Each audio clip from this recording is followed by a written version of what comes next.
Welcome back, or welcome if it's your first time. Today, I wanted to share a little bit about grief. I feel like it's not talked about enough, probably because there are so many gray areas surrounding grief. I feel like grief itself is a gray area because there's no one way to do it. There's not a right or a wrong way to do it. And it's attached to so many things. Big things, little things, loss. And the reason why I wanted to share this, and I might fumble through a little bit, but I do think it will be helpful and I do think it will be encouraging.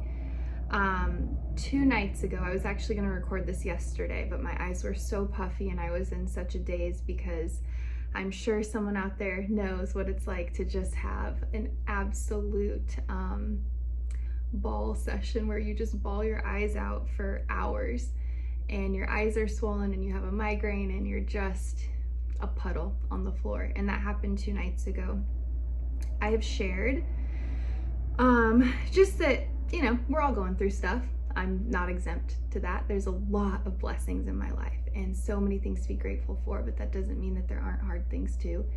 And I'm just doing my best. Really, that's kind of all I can do is just I'm doing my best. There isn't a roadmap for life. There's not a roadmap for each individual situation that we walk through. And thank God for the voice of God and for the Holy Spirit to lead and guide and comfort and just be my anchor, my rock in storms. But grief is so tricky and we need to talk about it more, I think, because I think a lot of freedom from things that we're going through can be found by grieving, which sounds silly, but I think in today's, just our current culture, our current society, A, we don't want to wait for anything, but B, we also don't want to experience any pain. We want to biohack everything and we want to find a magic pill or injection or we want to substitute so that we don't have to play a long game. And there are some things like that out there for different things, but the thing is you can't biohack your soul.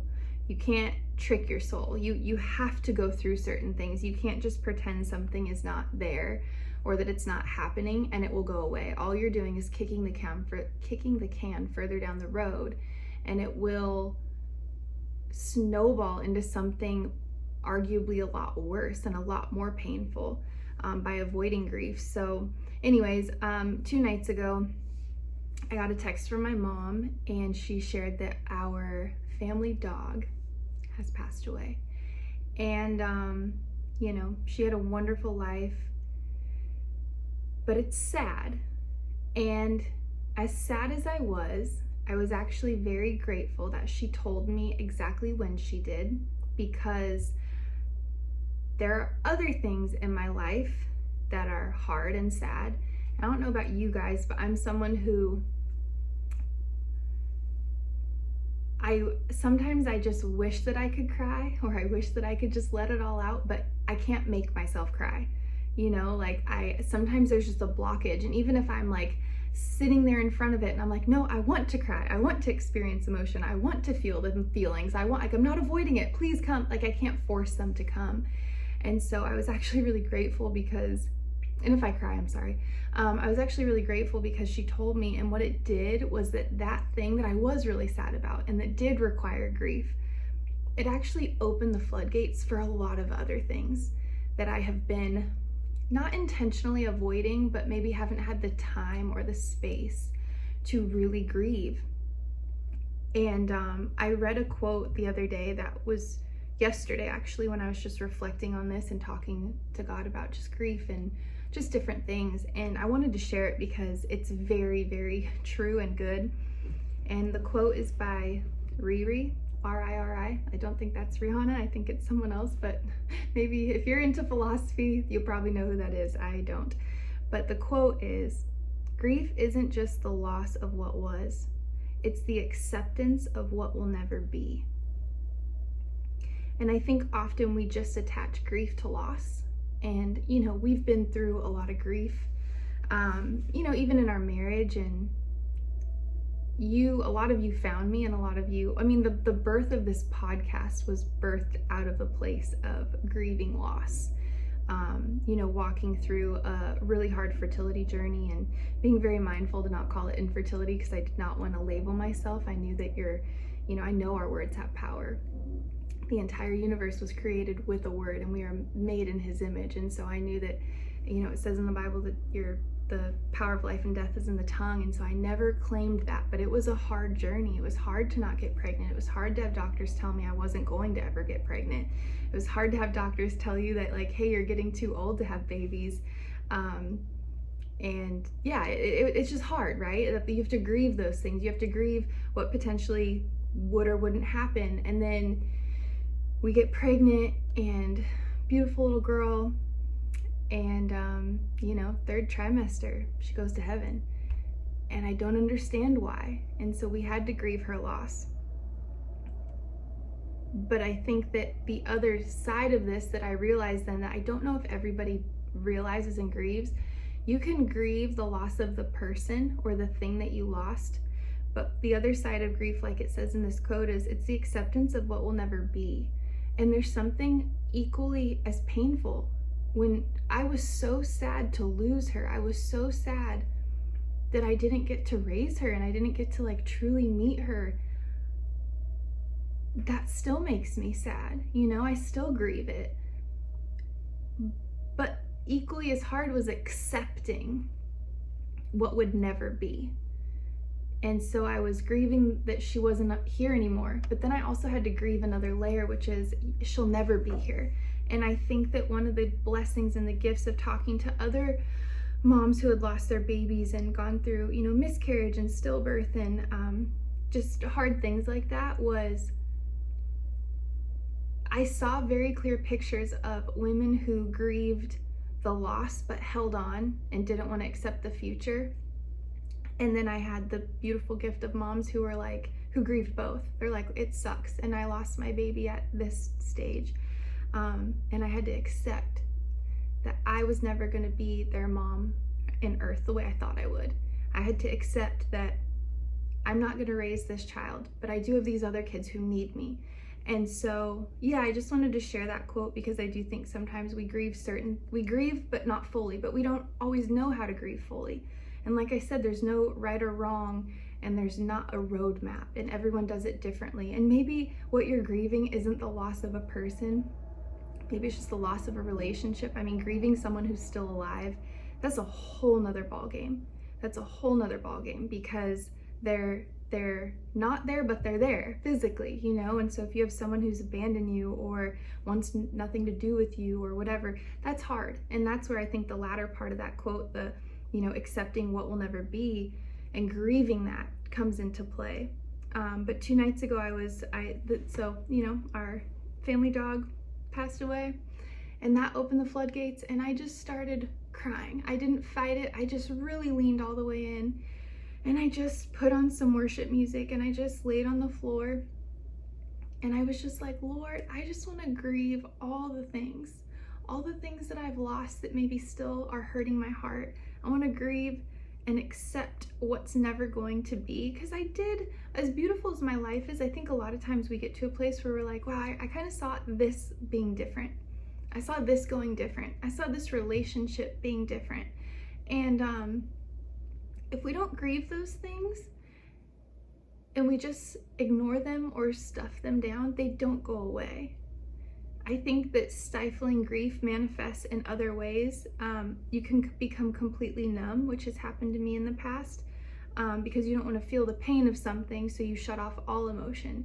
You don't get to select. It's not a soundboard where I'm going to select this emotion to turn down, but I'm going to turn this one up. Like when you try to avoid feeling bad, you lose your capacity to feel good and to feel joy. Like, life is tension. It's tension between grief and joyfulness. It's tension between, it's just tension. And we live in that tension. That is humanity. Because of the fall of man, we live in the tension between good and evil. And so I was just laying on the floor, and I was crying, and I was crying, and I was just like grieving things. I was grieving losses. I was grieving things that will never be. It's not even like I had them and I lost them. They just will never be. So it's more just like the loss of what I saw or what I thought. And just like, you know, just full boohooing. Like eyes felt like they were gonna pop out of my head, just red, purple face, I'm sure. Obviously I didn't look in the mirror, but just fully undone, if you will. And I remember having this thought in that moment of just being like, because when I grieve, when I truly grieve, and something that I did a lot as a little girl, and then again when I lost my little girl, is when I'm grieving, I really close my eyes and I kind of curl up and I imagine that I am sitting on the lap of Jesus, that I'm literally, that he has me in his arms and he's holding me. And it's like a tangible presence that I can feel. And so I just was laying on the floor and I was just like, you know, just crying out and just expressing my grief and my sadness about certain things. But also then I had this thought that flashed in my mind that was like, not embarrassment, but like, oh Lord, like I just want to be happy and grateful for all the blessings you've given me. Like I don't want to be grieving like this. Like this is not a pretty sight. And immediately I heard the voice of God. And it was like when you hear the voice of God and it resonates in your heart, you know, he was like, you are beautiful. This is beauty to me. And it truly is like brokenness is beauty for him. And it's not that he wants us to be broken. It's not some sadistic like person. For him, it's just like all the filters are gone. When you're grieving, everything, it's just raw. You know, I don't know about you, but when I'm in grief, like I don't care what I look like. I don't care what I'm wearing. I don't care what I say. Like it's just you in your most raw state. And I just know for him, he was just like, this is beautiful. This is beautiful to me because it's just fully you, you know, and you've come to me and I get to be your dad in this moment and I get to comfort you. And that's intimacy with God. When you're not coming, trying to be something or trying to pray the best or trying to sound the smartest or the most spiritual, but you just come exactly how you are. And you just let him love you, you know? And these are 3 verses that I really, really love. Psalm 34 verse 8, which is, the Lord is near to the brokenhearted and saves the crushed in spirit. The thing with this verse that I realized is that oftentimes when we mourn and grieve, I think we run away from God. I think we run away from the Father because it's painful. We're trying to run away from pain. The problem is you go with you everywhere. So you can try to distract and all of that, but then as soon as you lay your head down at night and you go to bed and the distractions are gone, unless you literally just watch TV or scroll your phone until you can't stay up any longer and pass out, which is so unhealthy, we often run away from God. We run away from the Father. And I learned when we lost our little girl specifically, like, the Lord is near to the brokenhearted and saves the crushed in spirit. He's always near. But if you're closing your eyes or you're rejecting him, like you're missing out on being saved and you're missing out on comfort. Like he is there to comfort you. He's there to hold you in his arms, but he's not going to force you. So this is my encouragement, is like, if you're grieving something, like run to the Father. Matthew 5 verse 4, blessed are those who mourn, for they will be comforted. Again, when we're in mourning and we're in grieving, it says in Psalm, he's right there. Only you can be the one to stop yourself from being comforted, because it is there and it's available to you. And then I love this verse too, Psalm 50. These 3 are verses that I read over and over when I was going through like my really heavy grieving season, and I read them again the other night and they were very helpful to me. But Psalm 56 verse 8, which is, you keep track of all my sorrows. You have collected all my tears in your bottle. You have recorded each one in your book. No tear falls out of your eye without your dad knowing. And not only does he know, he collects every single one. He sees you. He sees you in your most painful moments, whether something happened to you or you did something willingly yourself. We're his kids. He doesn't want us to be sad. And I had worship music playing while I was just grieving and just letting it all out. And the song came on by Cody Carnes, Run to the Father. And I'd love to read some of the lyrics to you guys. If you haven't heard the song, please go listen to it. It will probably unlock if you have something to grieve or just something weighing you down. It is just such a beautiful song, especially if you have a tendency not to run to the Father when you are feeling any sort of emotion. This song, I feel like it just ushers me into his presence every time. So it's called Run to the Father by Cody Carnes, and here's some of the lyrics. I've carried a burden for too long on my own. I wasn't created to bear it alone. I hear your invitation to let it all go. Yeah, I see it now. I'm laying it down, and I know that I need you. I run to the Father. I fall into grace. I'm done with the hiding. There's no reason to wait. My heart needs a surgeon. My soul needs a friend. So I'll run to the Father again and again and again and again. You saw my condition, had a plan from the start. Your Son for redemption, the price for my heart. And I don't have a context for that kind of love. I don't understand. I can't comprehend. All I know is I need you. I run to the Father. I fall into grace. I'm done with the hiding. No reason to wait. My heart needs a surgeon. My soul needs a friend. So I'll run to the Father again and again. And I love the chorus on that. Like, I run to the Father and I fall into grace. If you've ever experienced the grace of God, there's just nothing like it. And then, excuse me. And then this part always resonated. My heart needs a surgeon. When you are grieving, it feels like your heart has been ripped open and you are bleeding out, and you're like, I need a surgeon to come sew this back up, because if not, I will die. I need but the thing is, it's not your actual heart, it's your soul. And the only one who can work on your soul is God, is the Father. And so just in my spirit and in that night, I just ran into his arms. I fell into grace and I just laid it all out there, and it was just so absolutely beautiful.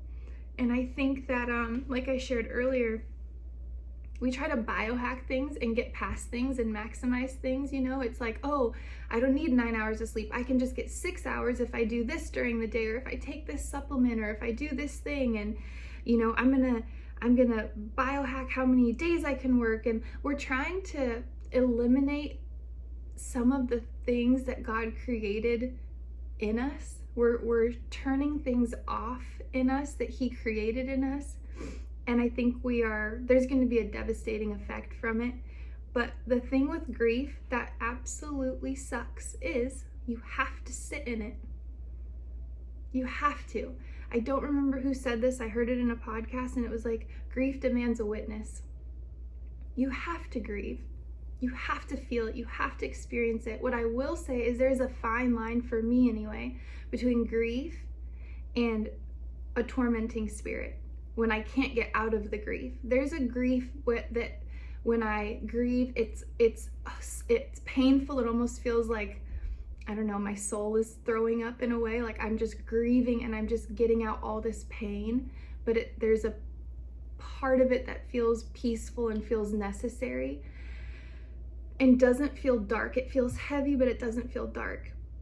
And I can tell when it's time to wipe my eyes and stand up and rinse my face and get back out there or go to bed. I know for a fact for myself is when I am turning a corner from grieving to, oh, there's this tormenting spirit that's trying to come in through an open door. Grief has taken over my ability to control myself, to control my emotions. My thoughts are spiraling. I'm feeling this weight of oppression, weight of depression. And that is when I stop, I take a deep breath. Or if I really need to, like when I was going through really, hard, dark seasons, I will call someone. I will call Kellen, I will call my mom, I will call a friend, and I will ask them to pray for me. And I will take action steps to reel it back in, because I do think that there is a healthy way to grieve. It looks different for everyone. The other thing I really feel like God showed me, and I've seen it online, and I haven't been on Instagram for a while now, but there's a lot of toxic Christianity out there And I think that part of that is that toxic Christianity that says that we are not allowed to grieve or that we're not allowed to mourn. In the Bible, there is the shortest verse in the whole Bible says Jesus wept. When Lazarus died, Jesus wept bitterly that his friend had passed away. The crazy thing about that is not only did Jesus know what was going to happen, he was what was going to happen. He was the answer. How easy would it have been for him to be like, almost giddy and excited while everyone else was grieving because he's like, I know what's coming. No, he felt the loss. He felt that deep grief and he wept. And so if I am a Christian or a Jesus follower, if I'm a disciple of Jesus and I'm learning from him and I want to be like him and I'm trying to emulate his ways, well, if Jesus wept at loss, that's a good indicator that we're supposed to weep at loss. And I think a lot of people, oh, how are you? I'm good. God is good. Gratitude, gratitude, gratitude. I'm awesome. I'm amazing. Oh, things are going to turn out. It's okay that happened. And we deflect and we minimize. I don't think that God ever wants us to do that. Yes, there is a negativity. Yes, there is, giving our problems more light. Or, you hear quotes like that in church, I feel like, where talk about God to your problem more than you talk about your problem to God. I agree with that. I sign off on that. I don't disagree with that. But God did not create us to not grieve when our hearts were broken. He did not create us to be robots and to just be these like plastered smiles on all the time, full of joy. God is good. Like it says in Ecclesiastes that there is a season and a time for everything. If that wasn't the way that he wanted it, he would have said, oh, well, just going back up to the verses that I absolutely love. The Lord is near to the brokenhearted and saves the crushed in spirit. If we weren't ever supposed to be brokenhearted, why would he draw near to us when our hearts were broken? Blessed are those who mourn. Blessed are those who mourn. Blessed are those who mourn. I don't want to miss out on a blessing because I'm not mourning something. And this also falls under that kind of toxic Christianity umbrella, is just because you feel emotion and you're grieving a loss, whether you saw it coming or not, it does not mean that you don't have good faith or strong faith. I see that with some people where they go through a loss and they don't even grieve because they're like, well, I have strong faith that God is going to do this and he knows what he's doing. And that's great and that's beautiful. But you can have strong faith in what God is going to do and still grieve. It does not make you a bad Christian to know in the future that something's going to be okay, that this is going to pass, and acknowledge that in this moment it's not okay and it hasn't passed yet. And that was very freeing for me. And my family walked through something really hard this year, and started in the beginning of the year. And it was one of those things where we constantly were like, it's going to be okay, but it's okay to acknowledge today it's not okay. Today I'm gonna grieve. Today I'm gonna mourn. There will come a day where this is in the past and it is behind us and it is okay. But it's okay to acknowledge that today it's not okay. Today I'm not okay. And I'm gonna grieve that today. So my disclaimer with this last thing is I am in no way diminishing or saying that anxiety and depression don't exist, that they shouldn't be treated, that you shouldn't see a doctor. Absolutely not. Do I believe that Jesus can heal anxiety, depression, and every mental disorder and illness? Heck yes. I've seen it happen. He's done it for me. But I am not going into this saying that it's all woo-woo and not real. What I am going to say is I've learned this in my own life, and I've actually been hearing a lot more like psychiatrists, psychologists talk about this, and so there's something to this. And so if this isn't for you, then leave it, don't take it. If it is for you, I think it could be very helpful for you. And that is the fact that you might not have anxiety or depression, you might just need to grieve something. Undealt with grief will manifest in your mood, in your body. If you are refusing to acknowledge reality and you are trying to put on this facade or not grieve something that's gone, you of course are going to be anxious. Your physical body knows something's not right and you're trying to override it and make it think it's fine. When you're feeling heaviness and weightiness, for me in my life, that was the Holy Spirit being like, hey, you need to address some things. In my life, my undealt with grief manifested as depression. Even going to see a doctor, within 5 minutes, well, you should go on medication. Like, that could really help you. And this is a Christian doctor. And in my spirit, I was like, that's not it, but I don't know what it is. And God has just been revealing to me little by little, you have things that you need to grieve. And like it said in that quote that I opened it with, some things are losses, and some things you need to grieve and accept the things that will never be, that you thought were going to be. And I wrote this and I posted it on Instagram a few weeks ago before I left Instagram, and I just wanted to share it because I think it's relevant and true, and I never knew I was going to sit down and talk about this today, but God must have known, which is why I wrote this a few weeks ago. But it says, if you're having a hard time moving forward, there's probably something you need to grieve. While grieving doesn't feel good in the moment, it's absolutely essential to healing and moving forward. Just because something is painful doesn't make it wrong or bad. It's like cleaning out a wound. It burns and stings and sometimes hurts more than the initial injury, but leaving it undealt with only leaves room for infection to get in, which ultimately will leave you sick. When you don't grieve things in your life that didn't go the way you wanted, that you lost, or that happened to you, you're leaving your heart open to sickness. I think most people aren't actually angry, don't have anxiety, and probably aren't depressed. They're just heart-sick people in need of grieving some things. Grieve that you're not married yet. Grieve that you don't have any children. Grieve that you were mistreated and abused. Grieve that you lost the person that you can't seem to live without. Grieve that motherhood feels different than you imagined. Grieve that marriage doesn't look like your expectation. Grieve the choices you made when you were young and didn't know any better. Grieve the decisions you willingly made that had some real consequences. Grieve that you aren't where you thought you'd be, geographically, career-wise, personally. Grieve. Flush it out. Let it go. Grieving creates space for us to receive and enjoy what we desire most. And so if there is something that you need to grieve, or if you are walking through life feeling a heaviness or anger or sadness or depression or anxiety or any of those things, there might be something that you need to grieve. There might be something, a wound that you need to flush out. And yeah, it doesn't feel good. Grieving doesn't feel good. Maybe you need to sign up, with a counselor or a therapist and just sit down so that you can just have a safe place to just process through some things and have someone ask you questions, and you can just let it all go in the safety of a place where it's not ever going to go anywhere else, and you can walk out lighter. Maybe you just need to go into your prayer closet or into your bedroom.